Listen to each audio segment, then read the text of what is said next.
তো গাইস, তোমাদের সবাইকে আজকে আর একটা সারপ্রাইজ দিব আমি। মানে সত্যি কথা বলতে আমিও জানতাম না, আমি আজকে জানতে পারি ব্যাপারটা, কারণ ওর সাথে আমার দেখা হয়নি। তো ব্যাপারটা হচ্ছে যে আগে মানুষটাকে দেখে তোমাদেরকে।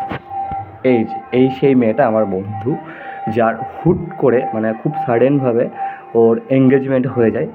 মানে অনুষ্ঠান করা হয়নি, মানে প্রফেশনাল, মানে কাগজপত্র তো হয়ে গেছে, যেটাকে কী বলে জানি না, চাই হোয়াট এভার। তো হয়ে যায়, বাট আমাকে আজকে হুটহাট করে বললো। মানে আমি তো অনেক এক্সাইটেড, আমি তো চাইছিলাম এরকম একটা দিন আসুক, খুব মজা করবো। বাই দ্য ওয়ে, নেহা, তোর এঙ্গেজমেন্টে তোর কী প্ল্যান আছে বল? আমার এঙ্গেজমেন্ট নিয়ে আমি নিজেই খুব অবাক হয়ে আছি। খুব সাডেন যেহেতু সব কিছু, আমি নিজেও খুব অবাক। কি করব কিছু মাথায় নেই, দেখা যাক।